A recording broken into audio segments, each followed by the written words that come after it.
সন্দেশখালী কাণ্ডে সুমনদের বিরুদ্ধে পুলিশের এফআইআর, ধাক্কা রাজ্যের, জয় এবিপি আনন্দের। এবিপি আনন্দের সিনিয়র ভাইস প্রেসিডেন্ট সুমনদের বিরুদ্ধে তদন্ত প্রক্রিয়ায় স্থগিতাদেশ। গোটা তদন্ত প্রক্রিয়ায় স্থগিতাদেশের নির্দেশ হাইকোর্টের বিচারপতি কৌশিক চন্দর। যে ধারায় মামলা হয়েছে তার গ্রহণযোগ্যতা নেই মন্তব্য করেছে কলকাতা হাইকোর্ট। রাজ্য এটা অস্বীকার করতে পারবে না যে চ্যানেল সঙ্গে সঙ্গে ভুল শুধরে বারবার তা সম্প্রচার করেছে মন্তব্য মহামান্য বিচারপতির। আবেদনকারীর আইনজীবীর কাছে এফআইআর দেখতে চাইলেন বিচারপতি। রাত ৮টায় প্রথম সম্প্রচারিত হয় আর ওই দিন রাত থেকে ভুল স্বীকার করে ক্ষমা প্রার্থনা করে নতুন সংবাদ পরিবেশনা শুরু হয়। আদালতে সওয়াল আইনজীবী রত্নাঙ্ক বন্দ্যোপাধ্যায়ের। আমি আরেকবার আপনাদের বলবো, এই মুহূর্তে সব থেকে বড় খবরে আমরা রয়েছি। সন্দেশখালী কাণ্ডে সুমনদের বিরুদ্ধে পুলিশের এফআইআরে, ধাক্কা রাজ্যের, জয় হলো এবিপি আনন্দর। এবিপি আনন্দর সিনিয়র ভাইস প্রেসিডেন্ট সুমনদের বিরুদ্ধে তদন্ত প্রক্রিয়ায় স্থগিতাদেশ। গোটা তদন্ত প্রক্রিয়ার ওপর স্থগিতাদেশ দিলেন হাইকোর্টের মহামান্য বিচারপতি কৌশিক চন্দ্র। হাইকোর্ট এও মন্তব্য করেছে যে ধারায় মামলা হয়েছে তার গ্রহণযোগ্যতা নেই। মহামান্য বিচারপতি একথাও বলছেন যে রাজ্য এটা অস্বীকার করতে পারবে না যে চ্যানেল সঙ্গে সঙ্গে ভুল শুধরে বারবার সম্প্রচার করেছে। অর্থাৎ সন্দেশখালী কাণ্ডে সুমনদের বিরুদ্ধে যে পুলিশের এফআইআর, তাতে ধাক্কা খেল রাজ্য, জয় হলো এবিপি আনন্দের। সৌভিক মজুমদার আমাদের প্রতিনিধি আরো বিস্তারিত বলতে পারবেন তা নিয়ে। সৌভিক, এইটা আমাদের জানাও, আদালতে কি হলো মহামান্য বিচারপতির এজলাসের সওয়াল জবাব চলাকালীন?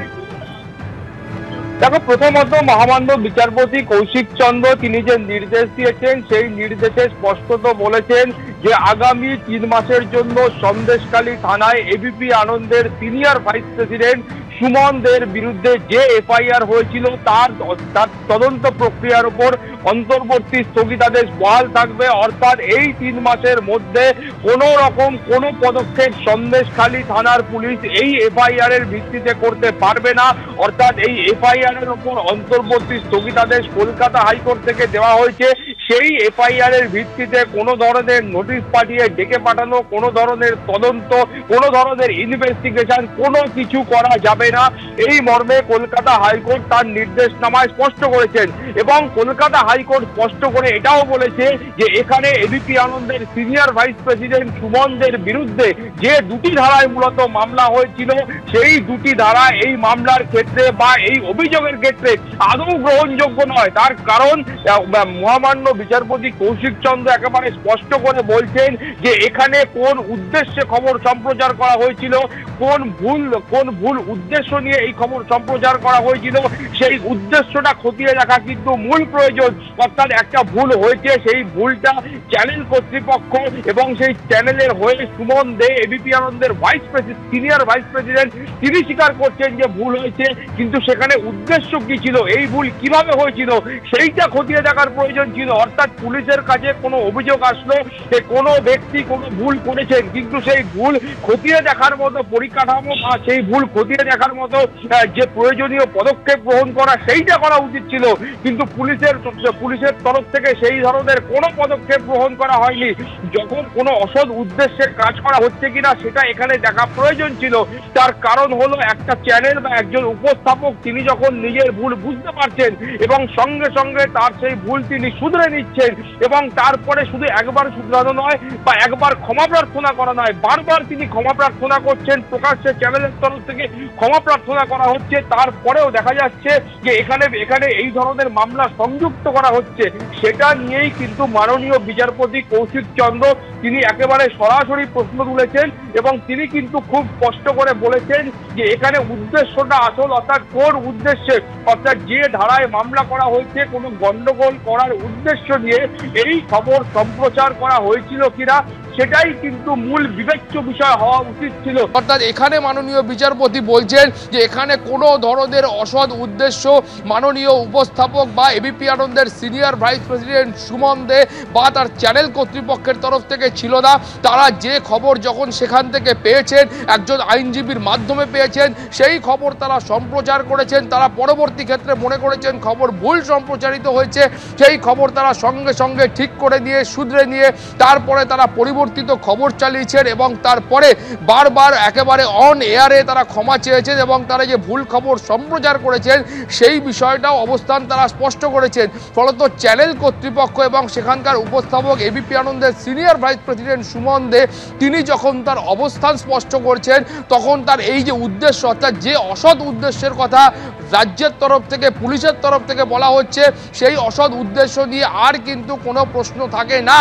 এইটা মাননীয় বিচারপতি প্রশ্ন করে দিয়েছেন, প্রশ্ন তুলেছেন এবং তার পাশাপাশি তিনি কিন্তু একেবারে স্পষ্ট ভাষায় বলেছেন যে সমস্ত রকম ইনফরমেশান, সেই ইনফরমেশান বিভিন্ন সূত্র থেকে আসতে পারে, বিভিন্ন জায়গা থেকে আসতে পারে, কেউ কোনো ইনফরমেশান দিতে পারেন, কিন্তু সমস্ত ভুল ইনফরমেশান শেয়ার করা হলে বা কোনো তথ্যে যদি কোনো ভুল থাকে সেই ভুলই যে একেবারে অপরাধযোগ্য ভুল হবে তেমনটা কিন্তু নয়। অর্থাৎ এক্ষেত্রে যে ভুল হয়েছে, যে ভুল বারবার স্বীকার করা হয়েছে, ক্ষমা প্রার্থনা করা হয়েছে, সঠিক খবর সম্প্রচারিত হয়েছে, তারপরেও এটা যে কার্যত যে ভুল হয়েছে সেই ভুল অপরাধযোগ্য নয়, সেটা কিন্তু মাননীয় বিচারপতি কৌশিক চন্দ্র তিনি কিন্তু খুব স্পষ্ট করে বলে দিয়েছেন যে এই ভুল অপরাধযোগ্য ভুল কিনা সেটা খতিয়ে দেখবার প্রয়োজন ছিল।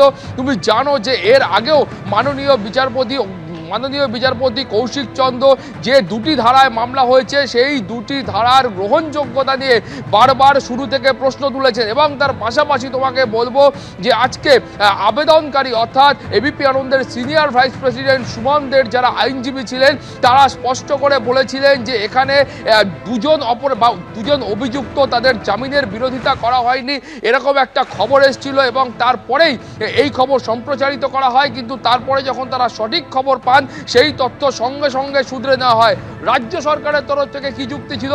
রাজ্য সরকারের তরফ থেকে বলা হয়েছিল যে বিজেপি তারা বসিরহাটের পুলিশ সুপারের অফিসের বাইরে একটি বিক্ষোভ দেখিয়েছেন এবং সেই বিক্ষোভে তারা বলেছেন যে কেন দুই অভিযুক্তের জামিনের আবেদনের বিরোধিতা পুলিশের তরফ থেকে করা হয়নি, সেটা নিয়ে তারা এসপি অফিসের বাইরে বিক্ষোভ দেখিয়েছেন। মাননীয় বিচারপতি কৌশিক চন্দ্র তিনি কিন্তু খুব সরাসরি এবং খুব স্পষ্ট ভাষায় বলেছেন যে এই দুই অভিযুক্তের মধ্যে একজন অভিযুক্তের নাম বিকাশ সিংহ, যিনি কিন্তু বিজেপির একজন নেতা বা বিজেপির একজন কর্মী, ফলত তার বিষয়ে বিজেপির তরফ থেকে বিক্ষোভ দেখানো হচ্ছে। এই বক্তব্যের গ্রহণযোগ্যতা নিয়েও কিন্তু মাননীয় বিচারপতি প্রশ্ন তুলেছেন, অর্থাৎ বিজেপি কর্মীকে কেন ছেড়ে দেওয়া হলো, তার জামিনের আবেদনের বিরোধিতা কেন পুলিশ করলো না, সেই বিষয়ে বিজেপির তরফ থেকে বিক্ষোভ দেখানো হবে। এই যুক্তির বিরোধিতা কিন্তু কার্যত মাননীয় বিচারপতি তিনি তৎক্ষণাৎ করেছেন এবং তিনি কিন্তু বলেছেন যে রাজ্যের তরফ থেকে এই যে সওয়াল করা হচ্ছে বা এই যে বক্তব্য পেশ করা হচ্ছে সেটার গ্রহণযোগ্যতা নিয়েও কিন্তু সংশয় রয়েছে। মূলত যে দুটি ধারায় মামলা করা হয়েছিল সেই দুটি ধারা এই মামলার ক্ষেত্রে আদৌ উপযুক্ত ধারা কিনা, তার কোনো গ্রহণযোগ্যতা আছে কিনা সেটা নিয়ে কিন্তু তিনি প্রশ্ন তুলেছেন। তিনি কিন্তু সরাসরি বলেছেন যে এই দুটি ধারার যে অন্তর্নিহিত মানে রয়েছে সেই অন্তর্নিহিত মানে খুব একেবারে স্পষ্ট করে পড়তে গেলে সেখানে উদ্দেশ্য নিয়ে ভাবতে হবে।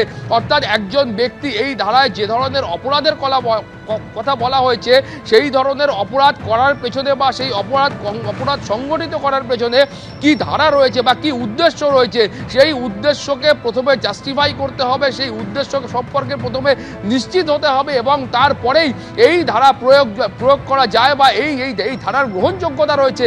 মাননীয় বিচারপতি বলছেন যে এই খবর তো বারবার সম্প্রচার করা হয়েছে, অর্থাৎ একটি ঘটনা ঘটলো, পুলিশের তরফ থেকে অভিযোগ জানানো হলো, সঙ্গে সঙ্গে 4 ঘন্টার মধ্যে গোটা ঘটনার ভুল স্বীকার করা হলো, ক্ষমা প্রার্থনা করা হলো এবং একেবারে সঠিক খবর ভুল স্বীকার করে ক্ষমা প্রার্থনা করে সেই দিন তার পরের দিন বারবার সম্প্রচার করা হলো। এবিপি আনন্দের সিনিয়র ভাইস প্রেসিডেন্ট সুমন দে তিনি নিজে পর্যন্ত এই ঘটনার ভুল স্বীকার করলেন এবং তিনি নিজে পর্যন্ত গোটা ঘটনার ব্যাখ্যা দিলেন যে কোথায় দাঁড়িয়ে ভুল হয়েছিল এবং কোথায় দাঁড়িয়ে কোন তথ্য আমরা ভুল পেয়েছিলাম, সেই গোটা বিষয় সম্পর্কে তিনি তার অবস্থান স্পষ্ট করলেন। অতএব এখানে চ্যানেল কর্তৃপক্ষের যে কোনো অসৎ উদ্দেশ্য ছিল না সেই বিষয়টা স্পষ্ট হয়, অর্থাৎ মাননীয় বিচারপতি বলছেন যে অসৎ উদ্দেশ্য ছিল না সেই বিষয়টা স্পষ্ট হয়। তারপরেও এই ধারা কিভাবে যুক্ত হয়, অর্থাৎ যে ধরনের ধারা অত্যন্ত গুরুতর অপরাধের ক্ষেত্রে, অত্যন্ত গুরুতর হিংসার ঘটনার ক্ষেত্রে যে ধারা প্রয়োগ করা হয়, সেই ধারা কেন এই মামলার ক্ষেত্রে প্রয়োগ করা হলো সেই বিষয় সম্পর্কেও কিন্তু মাননীয় বিচারপতি প্রশ্ন তুলেছেন।